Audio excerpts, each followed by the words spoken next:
ถึงเลยครับบ่ได้มาแล้วก็ขึ้นฮอดไม่น้อยครับบ่ขึ้นฮะคัน ได้ ว่า บ่เอ้าก็ขึ้นแล้ว บ่ได้มาเฮิงบ่ได้เห็นหน้าโดนเติบ บ่ขึ้นฮอดแล้วก็ย่าน่ะบ่ได้เห็นโดนเติบว่า จังว่าดังเฮียงนี่ว่าวันไหนซะคันผู้อื่นเห็นบ่หลายๆอยู่คนบ้านน้อยนี่เขาก็บ่ไปนั่งเฮียงไผ เอานั่งเฮียงบ่ค่อยสิเห็นบ่ค่อยไปชัก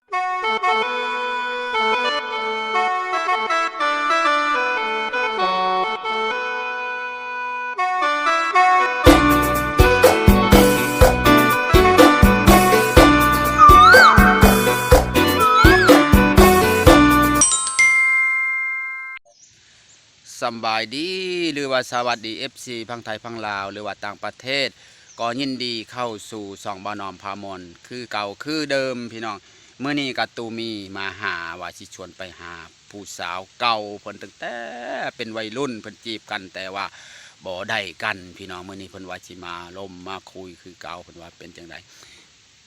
ผู้สาวเก่าเพิ่นสิว่าจังไดพี่น้องเฮาต้องไปเบิ่งไปชมนํกันพี่น้องถ้าผู้ใดได้เบิ่งได้ชมแล้วก็อย่าลืมกดไลค์กดแชร์หรือว่ากดติดตามช่องบ่าวนอมคือเก่าคือเดิมพี่น้องเพื่อบ่พลาดในการถ่ายคลิปให้พี่น้องเบิ่งเด้อพี่น้องเด้อมื้อนี้ก็ตูมีสิไปคุยไปจีบผู้สาวเก่าเพิ่นพี่น้องจ้ะเพิ่นสิว่าจังใดเพิ่นสิคุยจังใดมื้อนี้เพิ่นสิตกลงจังใดหรือว่าเพิ่นสิไปต่อรองค่าชิ้นสอดผู้สาวเก่าเพิ่นจึงว่าจังใดพี่น้องเฮาต้องไปฟังนํกันพี่น้องโอ้สุดยอดตูมีพี่น้องไปเลยพี่น้องเพิ่นนั่งคุยกับผู้สาวเพิ่นอยู่พี่น้องไปติดเนาะมาแล้วขี้ข้านอยากนั่งอยากนั่งวันก็นี้คือเห็นใจคนนี้นั่งไป เจ้าก็นั่งเกิบเลยเกิบมันก็ยังบ่สูงคือเจ้าข้านขึ้นนั่งอยู่ก็บกเฮ็ดล่ะคือคนว่าดอกตกหันสิตายเจ้าก็ไปสิได้ห้างนี้ตัวนี้แหละก็ไปสิห่างในพี่จังเอายันผีเฮ็ดคือบ่ลืมเนาะเฮ็ดคือบ่ลืมกันเนาะลืมบ่เป็นเจ้าปั้นพี่จังคนผีไปสิยานผีคิดเห็นตายหันบ่ยานผีเมื่อบ้านก็บ่เฮิงเลยครับบ่ได้มาแล้วก็ขึ้นฮอดน้อยๆครับบ่ขึ้นฮะคันว่าได้บ่เอ้าก็ขึ้นแล้วบ่ได้มาเฮิงบ่ได้เห็นหน้าโดนเติบบ่ขึ้นฮอดแล้วก็ย่าน่ะบ่ได้เห็นโดนเติบว่าจังว่าดังเฮียงนี่ว่าวันไหนซะคันผู้อื่นเห็นบ่หลายๆอยู่คนบ้านน้อยนี่เขาก็บ่ไปนั่งเฮียงไผเอานั่งเฮียงบ่ค่อยสิเห็นบ่ค่อยไปชามเจ้า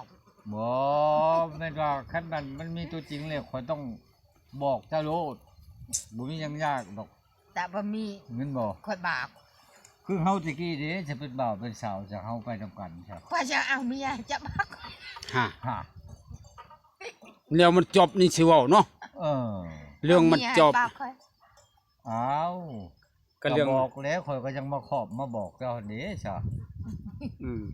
เอาหมูไปโจผมมาให้นั่นแหละเขามาขอบมาบอกก็ชื่อว่าได้ซะอีหยังก็จะให้ไว้ให้อุ้มเนี่ยบอกอีหยังเพราะว่าอีจังได๋คนเฮามันความหักความแพงกันแล้วมันดีแล้วแม่นแล้วนี่บ่ได้เฒ่าแก่โบราณมันเว้าฮักกันก็ดีกว่าชังกันอ้าวแนวมาแล้วเว้าคนคันชังกันแล้วฮักแล้วคันเอาแล้วก็เป็นทักผีช่างสิเป็นทักผีผีแล้วคันตายจะเว้าเนาะเจ้าโดนพันก่อนนอนคืนนี่พันหยังเฒ่าก็บ่ได้พันเพิ่นจะบอกบ่ได้ไปเห็นคอยว่าติยันว่าคอยเว้าพื้นเจ้าอยู่โอ้ยบ่ได้ผลิตน้ำแม่น้อยว่าบ่ได้พันจังแล้วบ่มาต้องความพันเนาะบ่ได้พันให้ลาวบ่หาว่าพื้นเจ้าอยู่คนละความนึกแน่ว่าบ่ได้พันนะความนึกแน่ละฮ้อนมกตกใจอย่างมาลิ้นน้ำเจ้าแล้วเจ้าสิว่าได้ไดสิว่าอันใดมาพี่บ่ได้มื้อได้นอนพี่ได้มื้อนี้น่ะอ้าวนอนพี่บ่มื้อมื้อนี้บ่แล้วค่ำ4 โมงกว่าพี่ช่างสิเอ้านอนแต่เช้าแล้วไปก็นอนอยู่ตารางโอ้ยเช้ากว่าก็สินอนหนาวเนาะเขาว่านอนไกลพระห่มกาคนเขาว่าอุ่นนี่ผู้นอนเบียดขางเบียดเอวมันก็อุ่นแล้วเท่าเว้ย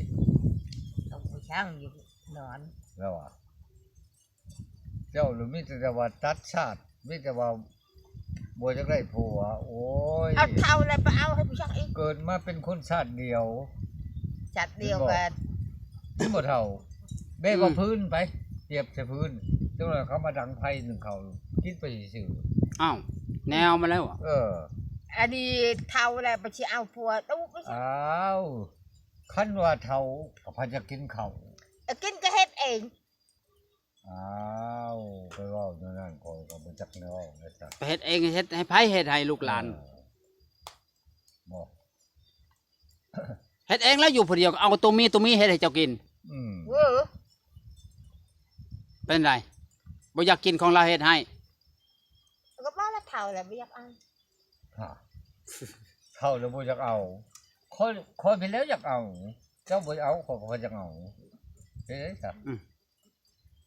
อันนี้ อยากเอา เงินบ่เท่า หยัง ที่คล้องก็สิเว้า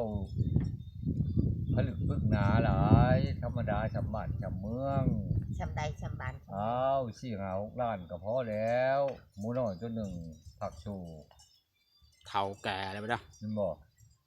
เท่ากับเท่าแล้วเท่าเลย เท่าก็ได้เงินนะว่าจังอยากได้เมีย อายุหลายปีอ้าวเงินก็ว่าบ่ได้ก็ได้ดำ4ดำ5นี่ก็พอจะได้ซื้อเล็กๆน้อยๆก็ ถ้า บ่ ไป แม่ ได้ น เงินไปเชื่อช่างเมีย ก็บ่แม่นว่าอยากได้เป็นล้านเป็นโกดอยากได้เป็นล้านเป็นโกดก็มันบ่ได้เฮ็ดบ่ได้บ่เท่าคือเจ้าคันนี้เป็ดไก่งัวควายก็มี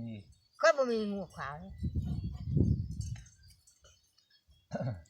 ก็บ่มี อย่าเว้าว่าบ่มี มีมั้ยยาย คันว่ามีพระจันทร์ข่อยมาเลี้ยงซอยเนาะ ก็มีบ่มีไปให้ว่ามี อ้าวยันว่าเลี้ยงบ่คือบ่ขี้ควายขี้งัวอยู่ในตลาด คือควายคืองัวก็งัวลูกเขา ของไม่เท่าน่ะบ่มีเนาะ บ่ เอาว่าสิเอามาให้เลี้ยงบ่ดิ เอ้อทั้งแหน่เพิ่นว่าให้ข่อยเอามาให้เจ้าเลี้ยง เจ้าสิเลี้ยงบ่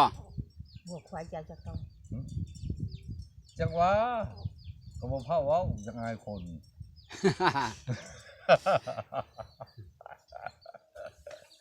คันว่าแล้วมันเจ๊งนี่คือกลางวินโน่นเท่า เบิ่งคักเลยเนาะเบิ่งผู้ชาวเนาะ เออ ผู้ชาวก็นั่งจิ้มแควกินข้าวกับหยังคือจิ้มแควคักแต่ กินเต้าหัวจะใคร พอกินตำหัวจะ ไข่ ไข่ จังไข่หน้าตากับไข่เนาะ ติ่ม หน้าสวยตา ตำ ด้ หั ว วย จัง เนาะ ไข่กินกับพี่ช่างตำหัวจังไข่ อีกก็ตั้มหัวจะใครไปหาไปจัง กินกับ บ่ มักถั่วแฮ หัวจังไข่จะปลูกอยู่ไส นั่นแหละหันหมวกเป็นหมดเลย มักถั่วแฮบ่มีถั่วแฮนำ ตา จะบ่มีถั่วแฮ เอาก็มันตัวแห่ไผจะอันคอยมาเขาสวนน้ำเจ้าก่อนนี่ครับ อันนั้นกกมันถั่วแฮกระเจ้า เออ จะปลูกแต่ เอาก็ชวนกว่าอึดพี่ช่าง ปลูกแหน่บัดคอยอยากกินเมียงคอยสิมาให้เจ้าตำมันจะไข่ โอ้ปลูกปีนี้ไปชิได้กินปีหน้าเพื่อนเลย อ้าวก็ปีหน้าพุ่นแหล้วคันว่าอยู่ดีมีแฮงเขาก็มาพอกันที ไปเอามันในอยู่ชวนกว่าอึดพี่ช่างอยากกินตอนนี้ก็ไปเอาเนาะ อืม บักหลายๆนะ กินกับผู้สาวคันนี้มันแซ่บเนาะว้าวแน่กินน้ำ อืม แล้วว่าเท่า บ่กินข้าวกับเอ็ม ฮะ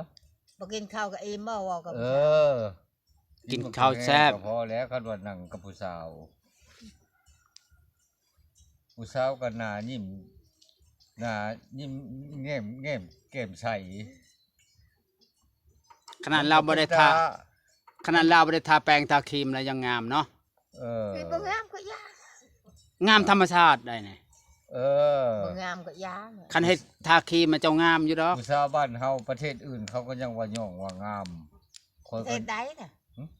ไผบ่ ประเทศผู้ใดพักอู่ฮู้ของเขาว่า อภัยบ่ ชาวเมืองลาวนี่งามเขาว่าแม่นว่างามผู้สาว อี บ้าน งามก็ผู้อื่นงามน่ะค่อยบ่งาม อ้าวไผบ่เว้าบ่งามเขาก็ยังว่างามเขาก็บ่ได้เว้าว่าหลายนี่หลายนี่นั่น ผู้ ผู้อื่นทางก็เจ้าเงือก ขนาดบ่ได้แต่ผู้ชาวตอนนี้ก็ยังนำมาจีบคือเก่าเนาะ โอ้ ตั้ง ย แต่ผู้สาวฮะ นำชื่อ มักซะ อืม มันจะเว่าชื่อๆมันก็บ่ชื่อแล้ว แม่คอย ไผอันแกงปลาบ่จะกินแม่นบ่ แนวมาแล้วบ่ หลุดไปเว้าแบบนั้น อืม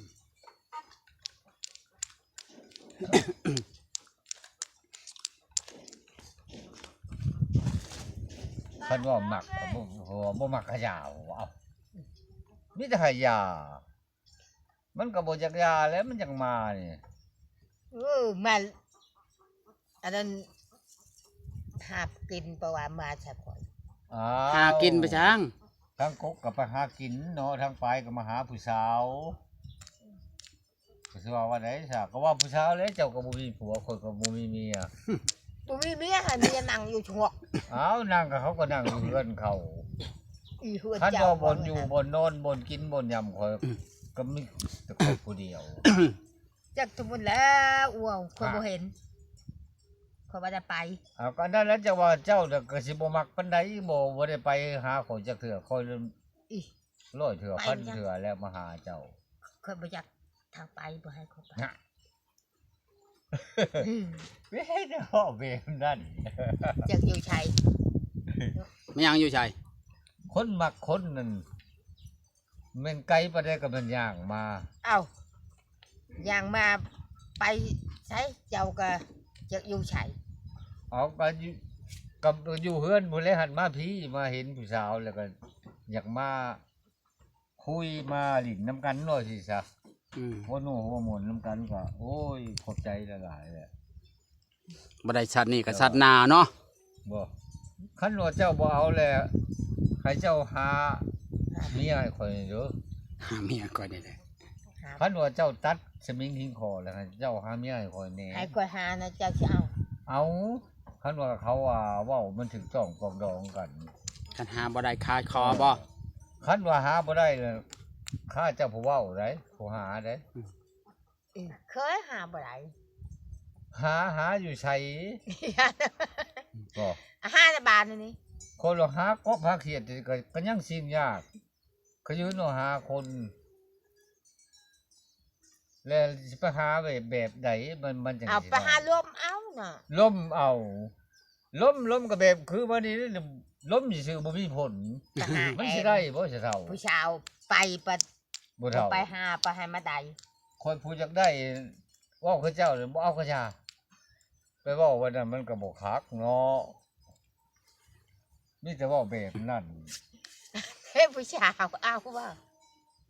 โอ้ยก็จักว่าเรามีผัวกับผู้จัก มีผัวใช่แล้วเป็นพี่นางตะคอยเป็นอายตะคอยตายแหละเพราะว่ามีผัว โอ้ยเราบ่เราน้องเราปิ่นงอนใช่แล้วเราบอก คงบ่ได้ลม ขนาดเจ้าเป็นนา บ่ได้ปกน้ำลาว ขนาดเจ้าเป็นนายังเว้าใส่ผู้อื่นเนาะ แต่คอยนั้นกับเจ้านี่ก็เบิ่งว่านี่หน้าปิ่นหน้าใช่กันแท้ๆก็ยังว่า ตัด สิ่งยากเจ้าบ่มักคนละมักแท้ๆมักเจ้านะ เฮ็ดเท่าแล้วค่อยก็บ่ ฮะ ค่อยเท่าแล้วไปให้ค่อยเอาผัว เออเท่าจักบ่จักว่าเท่าแต่แค่บ่ก็บ่จักเนาะ ค่อยสิเท่าแต่แขว หน้าคอยบ่เท่าว่าเด้อ คอยก็เว่าพื้นเนื้อทุกไร่แหล้วบ่มันถึงใจเจ้า คอยก็เท่าคือกันเว้าสิ คอยก็เท่าคือกันอายุ ก่อนว่าคอยสิน้อง ใหญ่ย้อนกินข้าวเท่าย้อนหลายปีคอยก็ได้ เท่าเป็นยังได้เมียค่อยเท่า เอ้า ไว้ค่อยอยากได้ เท่าก็ได้เท่าจะกินข้าว อืม อีก็กินข้าวมีก็กินปะสิหาเมียบ่ไปหาให้ เอ้าธรรมดาแล้ว ช่างจะหา คนก็ยังมีคู่แหล้วเนาะ คอยเว่าง่ายก็พังยากได้ก็คอยเว่ากันนี่เจ้าว่าคอยว่าใดเท่าเลยอยากกินข้าว อยากกินข้าวก็กิน เออ ข้าวตัวเองก็มี กินอยู่ ข้าวตัวเอง มีอยู่พอได้กิน มีแล้วเข้าตัวเองเนาะ ขัดกับบ่หลายแหละบ่ได้ขับได้ขายคือบ้านคือเมืองเพื่อนข่อยน่ะพอจะได้กินเล็กๆน้อยๆไปหั่นแหล้ว ไผสิพอได้กินไผก็ได้ขายข้าว เอาผู้เพิ่นมีให้แล้ว โอ้ไปแทกแช่ข้าวมีว้าว อ แล้วก็หังมาทุกคนแล้ว จังว่าเว้าสู่กันพังคนหักคนนอ แนวมาแล้ว ก็เว้าลังเถือกระบนเจ้าหูจักเจ้าก็หูจักบนเจ้าบ่จักก็